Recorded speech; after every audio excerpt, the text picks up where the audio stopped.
Do you know who the first billionaire in the world was? It might not be who you think. Let's find out together. Welcome to our channel. Today, we're diving into a fascinating topic, the first billionaire in the world. Many of you might immediately think of John D. Rockefeller, but is that really the case? In this video, we'll uncover the truth and explore the life of the real first billionaire. Rockefeller, known for his incredible success with Standard Oil, is often credited with being the first modern billionaire. His wealth reshaped industries and set new standards for philanthropy. But was he really the first? Let's delve deeper into history and see if we can find someone who reached this milestone long before Rockefeller's time.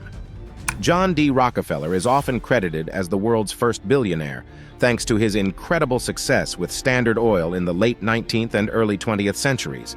His wealth was unprecedented in modern times, and his influence on the oil industry was unparalleled. However, the concept of a billionaire existed long before Rockefeller's time. So who could have been the first to reach this extraordinary milestone? Trade and resources have always been at the core of wealth. Let's examine some key figures and empires that controlled massive wealth before the modern era. From the Roman Empire to the Mongol Empire, history is filled with tales of immense fortunes. But one name stands out above the rest when we adjust for modern equivalents. To fully understand the scale of historical wealth, we need to consider various factors such as the economic systems, currency values, and the geopolitical influence of these empires. Let's take a closer look at some of these factors. To answer this, we need to travel back to the 14th century, to the Mali Empire in West Africa. This empire was ruled by a man whose wealth was so immense it's hard to comprehend. He wasn't just wealthy, he was extraordinarily rich in a way that reshaped economies. This ruler controlled vast amounts of gold, which was the main currency of the time. His empire spanned a significant portion of West Africa, encompassing modern-day Mali, Senegal, Gambia, Guinea, Niger, Nigeria, Chad, and Mauritania. Through his control over gold mines and his strategic trade routes, he amassed an incomparable fortune. His wealth was so immense that when he traveled, he literally distributed so much gold that it caused inflation in the economies of the regions he passed through, from Cairo to Mecca. Mansa Musa's empire was vast, and his wealth allowed him to influence not just his own region, but far beyond. His famous pilgrimage to Mecca in 1324 is a testament to his wealth and generosity. Let's take a closer look at this pilgrimage. Imagine a caravan of tens of thousands of people laden with gold. Everywhere he went, he built mosques and distributed gold, impacting local economies significantly. Historians still marvel at the scale of his wealth. Let's hear what some experts have to say about Mansa Musa's impact on the world. The wealth of the Mali Empire came from its control over the major gold mines of the time. These mines produced more gold than anywhere else in the world. Gold from Mali reached as far as Europe and the Middle East, making it a key player in the global economy of the 14th century. Timbuktu became a center of learning and culture under Mansa Musa's reign. He built universities, libraries, and mosques that still stand today, a testament to his legacy. Let's explore how Timbuktu became a beacon of knowledge and culture, attracting scholars and traders from all over the world. Mansa Musa's wealth wasn't just in gold. He also invested in infrastructure, education, and culture. He built magnificent mosques, libraries, and universities, particularly in Timbuktu, which became a center of learning and culture. By the time of his death in 1337, Mansa Musa's wealth and legacy had cemented his place in history.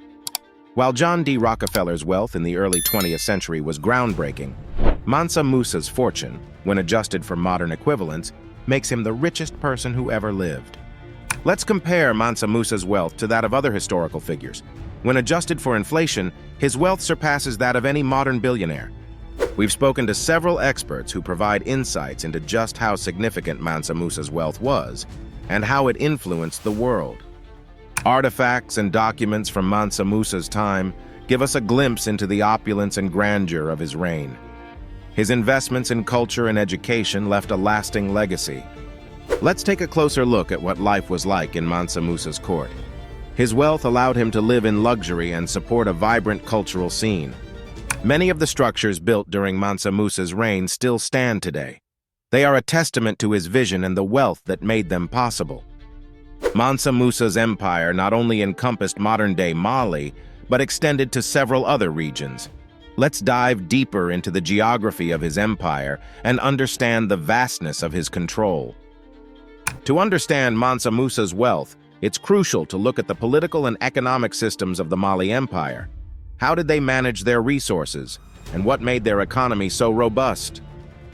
Mansa Musa wasn't born into immense wealth. His journey to becoming one of the wealthiest individuals ever is a story of strategic alliances, military conquests, and shrewd economic policies. One of Mansa Musa's significant contributions was to education and culture. He didn't just amass wealth, he used it to build universities, libraries, and centers of learning. Modern experts still study the impact of Mansa Musa's wealth on global economies. Let's hear from them about how his wealth changed the economic landscape of the 14th century. Timbuktu under Mansa Musa became a city of wonders. Its architecture, city planning, and cultural institutions were ahead of their time. Let's take a virtual tour of ancient Timbuktu. Mansa Musa's pilgrimage to Mecca wasn't just a display of wealth. It had significant religious and social implications, both for his empire and the regions he traveled through. When Mansa Musa distributed gold during his pilgrimage, it caused inflation in the regions he passed. Let's explore the economic consequences of this unprecedented act of generosity. Understanding the daily life of people in the Mali Empire gives us insights into the wealth distribution and economic practices of the time. After Mansa Musa's death, how did his successors manage the vast wealth and resources of the empire? What were the long-term impacts on the region? So, in summary, while John D. Rockefeller is well known as a pioneering billionaire in the modern era, the true first billionaire in history was Mansa Musa. His immense wealth and influence during the 14th century highlight the importance of looking beyond modern times to understand the full scope of human history. From his control over gold mines to his impact on global economies and his lasting legacy in education and culture, Mansa Musa's story is one of unparalleled wealth and influence. Understanding the true scale of Mansa Musa's wealth helps us appreciate the complexities of economic history and the ways in which wealth can shape societies. Who did you think was the first billionaire? Leave us your comment below and let us know your thoughts. If you enjoyed this deep dive into historical wealth, don't forget to hit the like button and subscribe to our channel for more fascinating historical facts. Share this video with your friends and stay tuned for more intriguing stories from history. See you in the next video. Stay tuned for our next video where we'll explore the wealth of another historical figure. Subscribe and turn on notifications so you don't miss out.